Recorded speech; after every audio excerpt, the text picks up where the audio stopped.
Hello everybody and welcome to our next webinar, Greyfish, Illegal and Damaging Seafood and the Future of Scotland's Seas, which today is going to be presented by Phil Taylor, who is the Head of Policy and Operations at Open Seas Trust. So Phil's worked in conservation since his teens and done a range of jobs from eradicating rats on islands to lobbying tuna commissions. He co-founded Open Seas Trust just over 3 years ago, which is a small charity working in Scotland to improve the health of the sea and the sustainability of our seafood. So today, Phil will discuss illegal and damaging fishing practices in Scotland, the subsequent impacts of these on the marine ecosystem, and the work that Open Seas Trust are doing to ensure industry and government implement changes to current practice. So as always, there'll be a chance for you to ask questions during the Q&A session at the end of the webinar. So do submit these in the chat box in the bottom right-hand corner of the screen at any point, and I will ask these on your behalf at the end of the webinar. So thank you all for logging in. I hope you enjoy this. And Phil, it's over to you. Thank you very much. And thanks everyone for tuning in. It's the first of these webinars I've done, so hopefully it's going to go okay. So as Rhiannon said, I'm Phil Taylor. I'm basically one half of a very small organisation working here in Scotland called the Open Seas Trust. Me and my colleagues set the organisation up about 3 years ago. And we are essentially a campaigning organisation working to improve the health and the health of the marine environment here and the sustainability of the seafood coming from that marine environment. The title for this talk is quite provocative, and I can't even remember how it came about, but I remember the first conversations I had with the guys at IES were some time ago. And so what I'm going to sort of spin through in today's talk are just some examples of some of the issues that we're facing here and some of the approaches that can be taken to resolve them. And I'm really looking forward to having a discussion with you all after the talk. Is that change the slide? I hope so. So as I said, we're interested in restoring and improving the health of the sea here in Scotland. This is a great photo from Howard Wood, who some of you may know, who works for the community of Arran Seabed Trust, who's former chair, and just showing you, some of the habitats that are around our shores can sometimes be mischaracterized as just muddy seabeds, uninteresting and unimportant.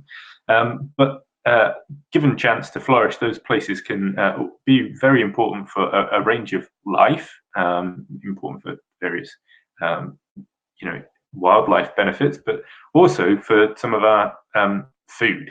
So here, big crab. Sadly, it's not the case that the majority of the habitats around our shore are in such a condition, but we're going to get onto that in a second. So, as I expect some of you are aware, we're in a climate and biodiversity emergency, and I'll just point to some of the results of the recent State of Nature report, which came out only a few months ago, regarding the marine environment. It found that the marine environment, the main driver of the health of the marine environment was fisheries, and in particular, it found that it focused on two issues: the fact that several stocks around the shores are being overfished, despite there being a 2020 target to end overfishing, and the fact that the seabed, the marine habitat, sort of foundation of the ecosystem that is our sea around the shore, has been disturbed and is not in good environmental status. That's something that the Marine Strategy Framework Directive recent review also found, as well as several other reviews. Just focusing in on some of the stocks, North Sea cod, for whatever reason, always becomes this big totemic stock that people pay attention to. And, it's had this really interesting recent history where it's gone from being something that people considered was in decline to something that was in recovery to back in something that's in decline. And it's really important that we keep clear-eyed about what the advice is saying there and how ministers and fisheries managers are following that. Part of the reason for the recent reversion to decline of the stock is that the scientific advice on how much should be taken out of that stock was not followed. And sadly, it looks like this year it will be further doubled down on pushing the stock again beyond sustainable limits, despite, again, that 2020 target. If we look out west, and this is something we're talking with Rhiannon about, in fact, if we look out west at cod stocks on the west coast of Scotland, they're in an even more depleted state. We often talk about, hear people talk about the Grand Banks cod collapse, but the cod stocks out west are really nothing compared to what they once were. You can spend a lot of time around Scotland visiting ports and harbours that were once full of fish landings. I have spent a lot of time in Stornoway in particular, and the images of the harbour there, when the herring in particular were still around, is incredible. The amount of boats, the amount of seafood being delivered to the port, and those scenes are sadly only now remembered in sepia and grayscale. They're not where we're at just now, and this is a sad thing, and it's not just a sad thing in terms of the jobs and the livelihoods in fishing. It's a sad thing in terms of our access to seafood. One of my strong beliefs is a response to the climate emergency is that we should be eating more seafood. Seafood is a very low carbon form of protein, and it's very, very healthy for us. The combination of nutrition and carbon footprint is amongst the best, and even potentially better than some of the vegetarian alternatives. But until we recover these stocks to a point where they can actually provide that amount of food, we won't be able to realize that full potential. And sticking with the climate point, there's been a lot of discussion recently about how climate change is actually impacting the fish. And in some forums, I believe it's been used as a sort of excuse for why these declines have happened. That climate change is driving the stocks out of our seas. So just a quick one to note that this is the distribution of cod fishing effort in 2010, and this is it last year. And you can see that actually there's not really been a northward shift in the distribution of the fishing. Instead, what's actually happened is it's become way more intense in a couple of key areas there, around Shetland and further south, just beneath Fair Isle. So that's covering the sort of fish stocks issue that was identified by the Nature of Scotland report. And the big other issue that was being raised is the proportion of our seas which is actually impacted by fishing. Bottom fishing in particular, and this is just a quick map to illustrate the scale of those fisheries. So in blue here we've got demersal fisheries, so those fisheries for cod and haddock and other species that live on the sea floor. In red, those are nephrops fisheries, so that's largely fishing for either scampi or sometimes langoustine. And in purple you have scallop dredge fisheries there, and you can see that actually the blue stuff doesn't really exist that much around our shores anymore. We don't really have a significant inshore fishery. Instead, in its place, for example, in the Clyde, we have very intense prawn fishing. Like I said, nephrops, which are turned, big proportion are turned into scampi, and around the Minch, south of the Skye. And in the places where they aren't fishing, you find significant proportion of a significant amount of scallop dredge effort. Now this footprint has an impact, and has a damaging impact on the functioning of those habitats, the health of those habitats. And I'm going to come on to some of that. But just important to note then, if you, for example, look at this small area here. And then we consider, where some of the remnants of these habitat types are, some of the more important species in our seas are.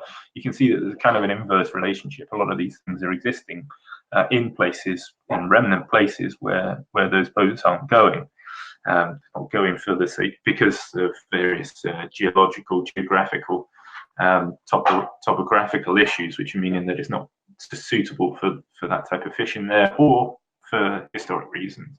But I think that's always quite a stark thing when you look at it, that the actual distribution of many of these features now is a complete inverse relationship with the the extent of the footprint of some of these other fisheries. In sort of reaction to that issue, in reaction to the fact that these fisheries have expanded and have now a very big footprint, Scottish Government in 2015 designated a network of marine protected areas. This hasn't come out very clearly, I'm afraid, but you can see roughly the outline of where these protected areas are. They designated 30 in 2015. Sadly, however, the majority of those have no real management at all. At the moment, they are simply paper parks. Those in green represented in this map have some management. Sorry, it's worth saying that these include SACs as well. But the majority of them in red sadly have not. Now, what do I mean by fisheries management? Just talked about the extensive footprint of, for example, scallop dredging.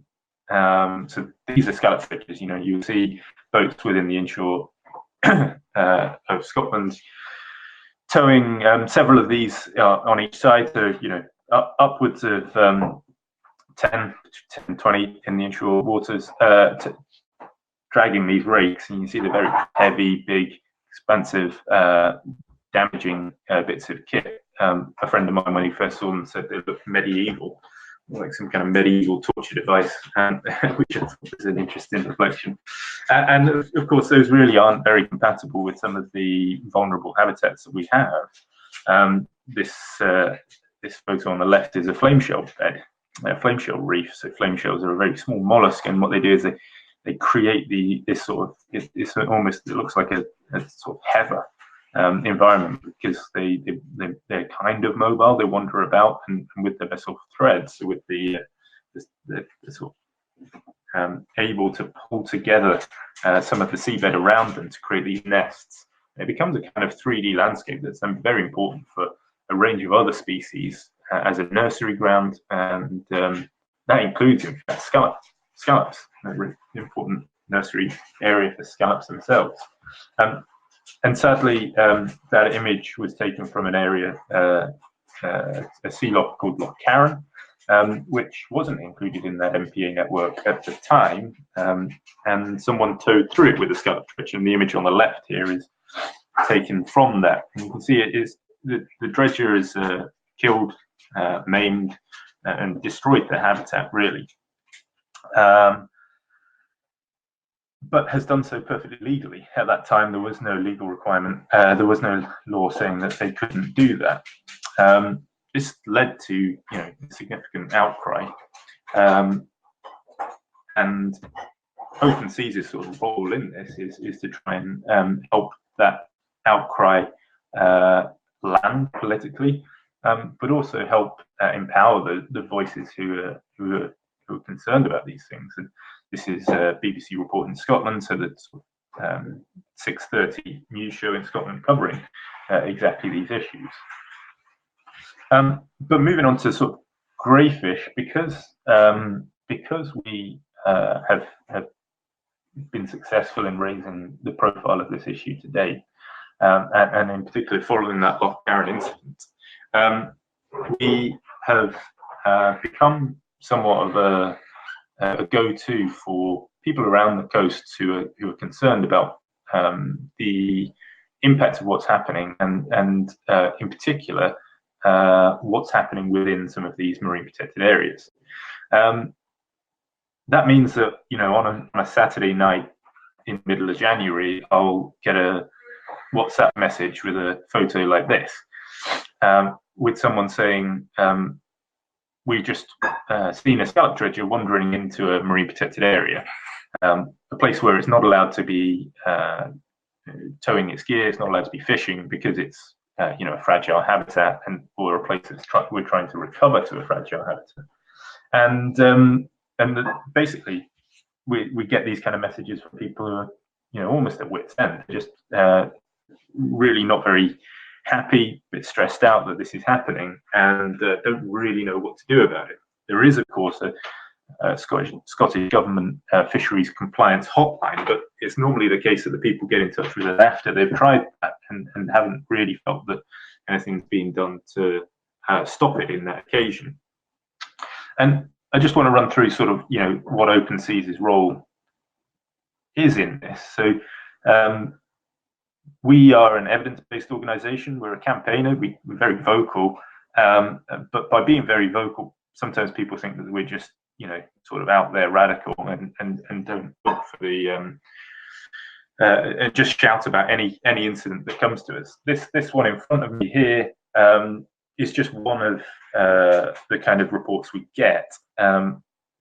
We take some of them to the public, we put some of them out in press, but only when we're able to develop a very clear evidence base that there was a problem there and there was illegality. So I just want to run through how we do that. A photo like this photo came in during, like I said, it was at night in January, pitch black, and in a snowstorm. It's very difficult to actually ascertain what the hell's going on in that kind of situation. But in this one specifically, the boat had left its publicly viewable tracking device on.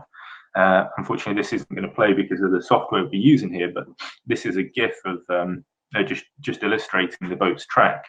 And the boat is mandated to have a tracker on it, which pings, so it sends its location once every 2 hours. And so you can see that the orange area on the right here is where it's not allowed, and the sort of pale grey area on the left, though still within a marine protected area, I hasten to add, is where it's allowed. And it was spending an hour one side of the line, and then when the device was going to ping, it spent time on the other side of the line. And so on any kind of fisheries monitoring software, it would show up as just being sat sort of near the line but not breaking the law. But we were able, with this evidence, to actually define exactly where it had been. Of course, that's not always the case. Most boats that are doing this kind of stuff aren't leaving their devices on. And most places in Scotland are very, very remote. So here we had reports of a boat entering into the protected area. Again, here it's shown in a sort of dashed line from this headland, and that the boat had moved into the protected area and had dredged. We were able to access satellite imagery data to find that just 30 minutes before the reports were made, the boat was steaming into the site, and this is about 50 meters. So we were able to try and essentially reconstruct where it had been. So then, just jumping into a couple of examples, that this is Gairloch. This is Scotland as a whole, and the site we're interested in here is Gairloch. The protected area is very small. It's actually supposedly been protected since the 1800s. In the 1800s, a law was established that basically stopped dredging and trawling, or trawling at the time because dredging didn't exist, within 3 nautical miles of the shore. That was repealed in the 80s because, in part, the fish stocks were declining elsewhere, and there was a need by the industry to access other stocks. But very few areas were protected and were retained. This is one of those few. And 2 died. So this was one of the ones where the satellite data showed us where the boat had travelled. And so we work with a network of pretty expert and volunteer divers who decided that they were going to go and investigate the site. We were able to provide, using some of the satellite data, like where they should go. So they did 2 dives, one out here, one in here. And on the first, so the outer site, they found basically a desert. You can see here very clearly scallop dredge tracks crisscrossing. So this wasn't just a sort of one incident. This was boats moving up and down, and you can see this kind of skeletal white shapes in the sediment here. These are merle, so it's a form of coral, coralline algae kind of thing. It's not quite a coral, but I won't get into all that. Which itself provides a very, very important habitat, and it has here, you can see it white rather than its alive pink, and you can see therefore it's been damaged. You can also see the starfish who invading in. So starfish are scavengers, so they're coming in to try and find anything that's been destroyed by the dredges and that has been left behind. On the second dive, it was a much happier story. So this is what this habitat should look like. This is a godling. This is a crab. There's actually a flame shell within this, flame shells that I talked about earlier, that sort of wrap themselves up in the seabed. And you can see some of the live pearl amongst this, some bits, areas of pink, though it's not in particularly brilliant condition itself. And also noteworthy, young queen scallops. So it's, like I said, these habitats are really important for the foundation of our sea, not just in their own right. They're really important for the functioning of the sea. Sadly, as the diver moved through the site, through this dive, yet more damage, and it's probable that this is older. This probably wasn't from that same incident, but it is older, and is why there wasn't so much live merle available in that site. This area in particular, Gairloch, you might have seen if you watched Spring Watch this year, is one of the few places where we know herring spawn on the west coast of Scotland. Herring that I mentioned earlier used to support this vast fishery, now really aren't very present in those kind of numbers at all. But Andy Jackson, who sadly died a couple of weeks ago, visited the site and managed to record herring using this habitat, these habitats that we found intact, as really important grounds for spawning. Another example is Firth of Lawrence, so slightly further south, waters around Oban, where illegal dredging has sadly been a sort of recurrent event. And the locals there have become so sort of frustrated with the incidents that they've actually started to go out and try and observe the people doing it themselves. Sadly, as soon as anything appears on these guys' radar, this was sort of 2 or 3 in the morning. I can't remember the exact details, but this boat scarpered pretty quickly. But you can see that this isn't great. This is really, really not a good outcome. And one of the issues in amongst this all is that people are still consuming these scallops. And I don't think that they would be very happy about that. I think that most of us, any person eating seafood would have a serious problem with being associated with such damage, especially within protected areas. But we are finding that nobody within the supply chain, no one who's selling scallops, is able really to determine exactly where their seafood came from. And as a result, this blackfish, the fish that's being caught legally and sold illegally, is becoming is entering the supply of perfectly legitimate seafood, and that's what we're calling greyfish. So rather than being black, rather than being white, the whole system is just becoming a bit grey. And that's something that we need to resolve. That's something that we as consumers, we as the public, should be really challenging these organisations that are profiting from the sale of these products on. We should be asking, where did this bit of seafood that I'm buying from you right now come from? Which area did it come from? If they can't tell you, then sadly that's just indicative that these commitments are not substantiated. Now, a part of this is, of course, a decision that has to be made by government. It's not possible for all of the supply chain to actually be dictating how fisheries regulations happen. That's something that I see as an important role for the organisations like ourselves, and we've been very successful in raising the awareness of this issue in particular in Scottish Parliament. And this is just a still taken from a First Minister's questions last year, where the First Minister was asked explicitly, does she agree that we need vessel tracking on all Scottish scallop dredges? And she said yes. Now, we still don't have that. My view is that that's it should have been solved a long time ago, but at least now we're starting to see that progress. So that's scallops. Jumping into scampi, which is the sort of next issue I want to talk about. It's important to start by first saying that scampi is this really interesting seafood. Scampi, the term traditionally meant just the bycatch caught on a tow that would then be used for the fisherman's breakfast. Scampi are in fact the tails of langoustine. It's the same species.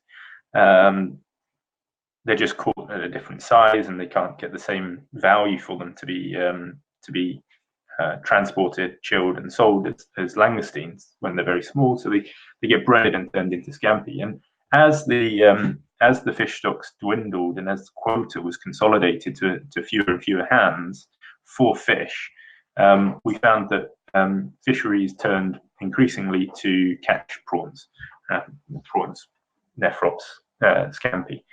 However, because the langoustine are quite small, and because they live on the sea floor, they live in muddy burrows on the sea floor, the catching of them can result in significant proportions of unwanted other fish. This is just a photo of a trawl, and you can see within it there's a range of other fish within the nephrops that are there.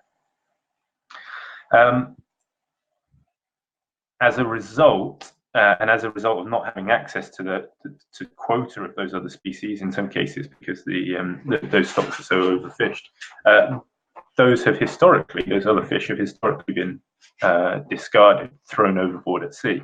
And I'm sure many of you are aware that there was a big campaign several years ago where 870,000 people around Europe, signed a petition asking for this to be ended. Again, going back to the climate emergency, I think it's a very important issue. We shouldn't be wasting protein at sea. We have a need for as much protein on land as possible, within safe limits, within sustainable limits. And just jumping back to those graphics that I showed earlier, we have stocks that have been reduced significantly, and largely as a result of them being bycaught within this fishery. Cod, we've already touched on. Whiting, not quite so valuable a species, and in particular, both when they're bycaught, the evidence shows us that they're bycaught at a very small size. Recent research undertaken by the Scottish Fishermen's Federation itself showed that 85% of the cod caught within the langoustine, within the nephrops fishery, was undersized, so it wasn't of a size that could be sold, and is therefore it's a small fish. It's often a juvenile fish. If you're fishing out the juveniles out of a stock, that makes its ability to recover much more difficult.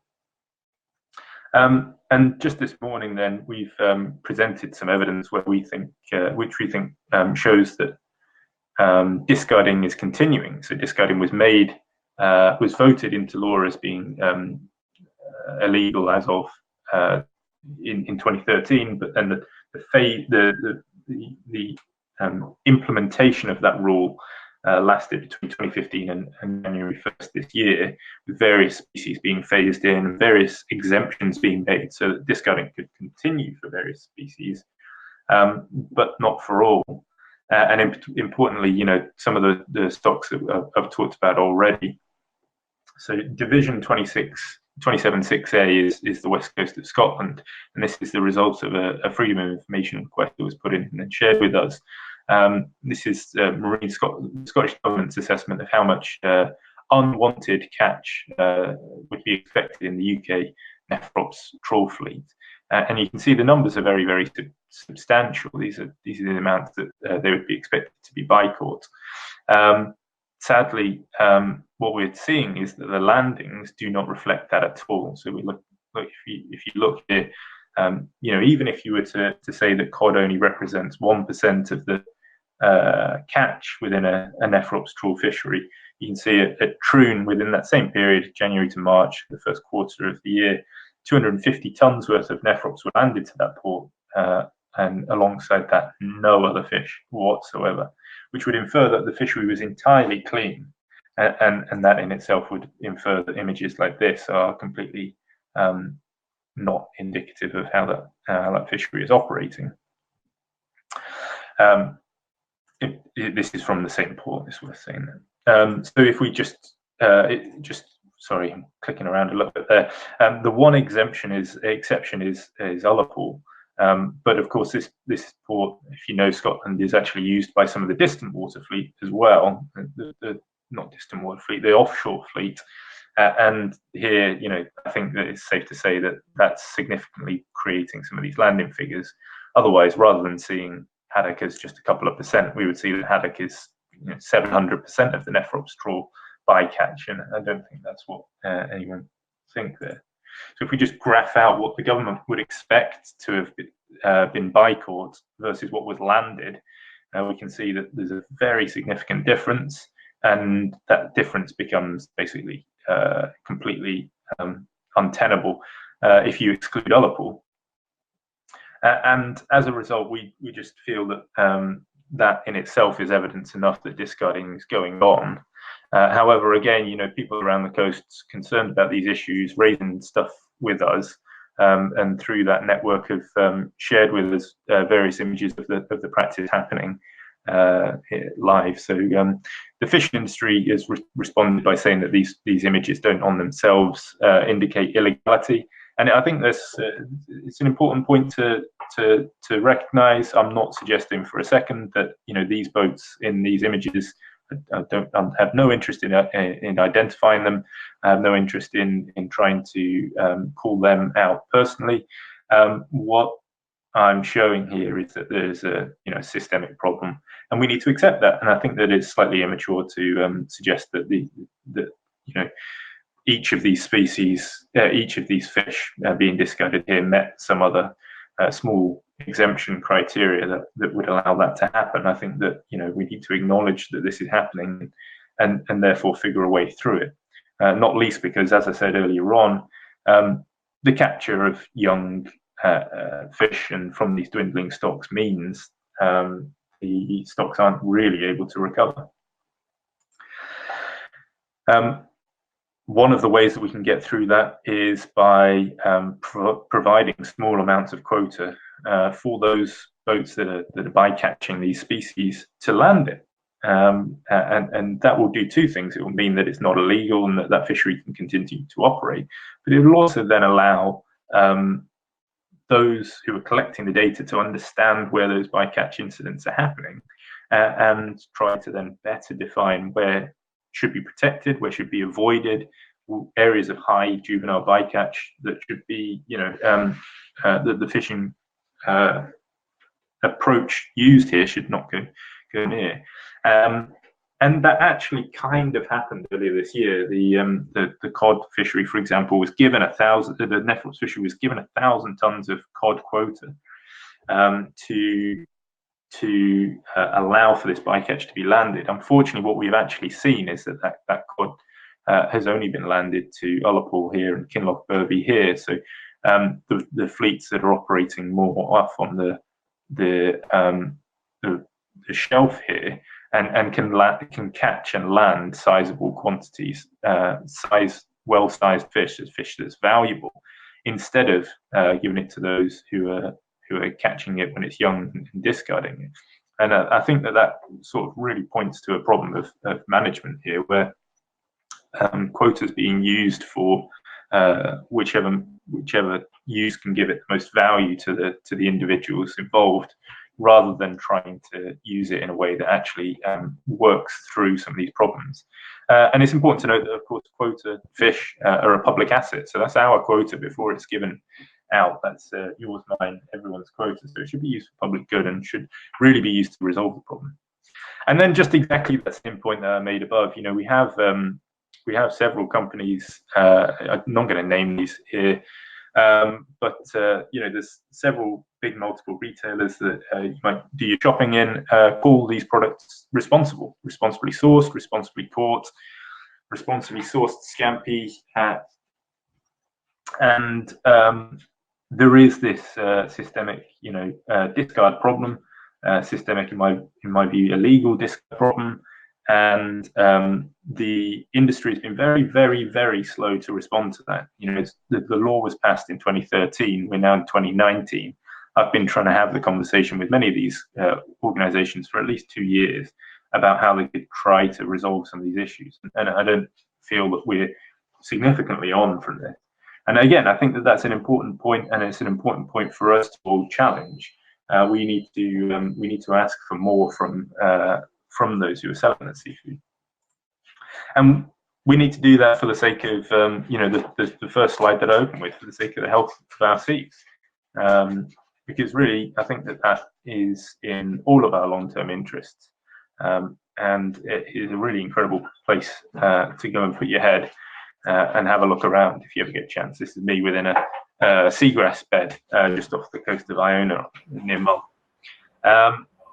So that's a rattle through some of the issues that we see need addressing. Now I'll open it to questions. Brilliant. Thank you, Phil. That was really interesting. Really interesting. So yeah, I'll dive straight in with the question that we have got from one attendee that's looking at kind of top-down government approach and asking you if do you think that the top-down government approach for fisheries management in Scotland is effective? And they also just say that they're aware of consultative and advisory participation from stakeholders, but quite often it's largely ignored or used to justify the enforcement management. And just asking on your comments on that, really. Yeah, I think participatory processes are very important. Of course, we've got the Aarhus Convention, which basically requires that when we're doing stuff regarding how we protect and look after our environment, we take as much of a measure as we can to ensure that the public are engaged and that everyone's voice has to say here. I think that the top-down approach has worked in some cases, but isn't working currently. The real problem that I think that we have at the moment, and this is a big problem in Scotland, but probably UK-wide as well, is that, and probably EU-wide, is that we have a number of very, very good commitments, but they're all being ignored. And so we have the 2020 commitment to fish at marines maximum sustainable yields, sustainable limits. Maybe I'm being a bit harsh by saying it's being ignored, but it's not been met. It's 2020 in a month, and we are the ministers are currently involved in fisheries negotiations to establish quota, and the objectives for those negotiations are to achieve quota that are beyond MSY for several species. That's a problem. It's a serious problem. The issue I mentioned earlier on about Marine Strategy Framework Directive is just the same. So I don't know.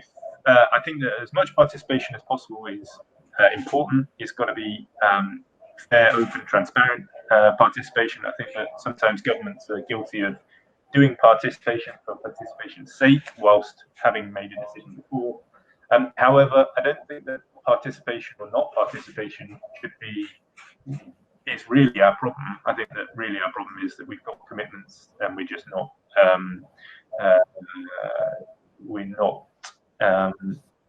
sticking to them. Yeah. Okay. Interesting. You touched on public engagement there, and I just wanted to ask you. You talked about kind of the government and the large retailers and things, but what sort of reaction do you get when you have kind of public engagement type conversations about how consumers feel about this fish meeting their market, and then kind of unknowingly buying something that they might not necessarily agree with? What sort of reception have you had? When I talk from a retailer, for example. No, just general kind of public conception, kind of more consumer level, I guess. Yeah. So I mean, basically, everyone wants to know more. Everyone knows that they know too little. But I mean, I'm exactly in that same box. It's so difficult, especially people. When you work in marine conservation, often say, "Which fish should I eat?" And it is, I mean, that is a massive question. You've got groups like Marine Conservation Society who set out their red, amber and green scales. That's a great place to start. But you find within that nuances that don't totally work, and you'll find something that's green rated that you can find a reason to say, well, look, there's this bad practice going on within this green rated thing. What's that about? One of the things I would say to consumers is ask where your seafood comes from. Ask as much as you want to know from the person you're buying it from. And if that is just a big retailer, a big multiple, because I don't think anyone should be ashamed of, not shopping in the local fish market or whatever. It's not practical for most of us. If it is in one of those places, they all have social media.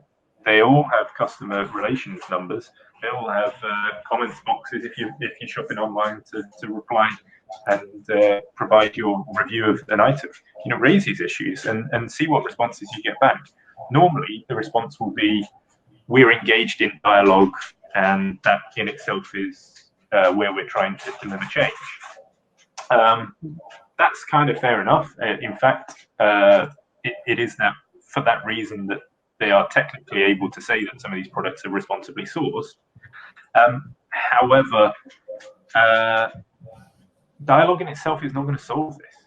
We need action as well. And, I think that we all have to reflect on where we're at just now with climate emergency, Extinction Rebellion. People are getting bored of everyone just saying, oh, we're talking about it and we'll make some decisions in the future when they're, when everyone's got to a financial position that they're comfortable with. We're in a situation just now where people want action. We want to see things change. We want to see, I'd love to enjoy loads of sustainable seafood. I'd love to support these businesses in that way. And I'd also love to see a healthy marine environment. And why can't we? Why can't we? Yeah. Okay. That's really interesting. You've kind of answered this question that I've had come in as well, that says, what can we as individuals and groups do to discourage greyfish from entering the marketplace? So like you say, tweeting and interacting off social media channels and kind of asking your retailer directly. But is there anything else that you'd add to that or comment on? I think that one of the things that I'd say is in Scotland we have this extraordinary network of people living and working around the shores who are very concerned about these issues. And some of those groups have formed to create community groups. Some of them are just businesses that are operating. But I think that those at some point are probably going to coalesce to form some kind of coalition and engaging with them and providing them some kind of backup would be one way. I think that what can we do as consumers? We can ask. I think that's the key point. I'd say ask and make sure that if you start getting woolly answers back, then that there's a problem there. Yeah. Okay, that's brilliant. Sorry, I should have done the other thing, which is plug for the website. Keep an eye on what Open Seas is up to. The Discord stuff that I've talked about there, we have literally just published this morning. I was holding off until I'd had a chance to have a conversation with the Scampi industry, which I did yesterday, about it. We've just published that this morning. Anyone visiting the website, if you look under news, we have a sort of rolling blog of some of these issues. We're also quite active on Twitter, sometimes active on Instagram. Follow us along and give us any kind of support you can. We really appreciate it. Brilliant. And I've just shared the link to your website there as well, so people can find it. But very, very quickly, because we're almost running out of time, I've just got one more question to ask you, and it's a bit more about like the gears and stuff that you referred to. It says the majority of the comments that you referred to in your presentation are kind of like mobile gears. Are there similar concerns for static gear, i.e. creels, and their impacts on sensitive features? Yeah, for sure. I mean, it's too easy to say that one type good, one type bad. The fishing industry is very complex. There is no such thing as a fishing industry. There's lots of different parts of it.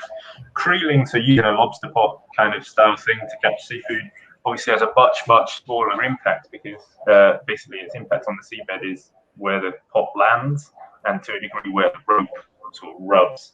The big impact with creeling is that whales can sometimes get entangled and exhaust themselves, starve, die, and we've had a number of beachings of that recently. It's exactly the same thing that I'd say about the mobile fleet.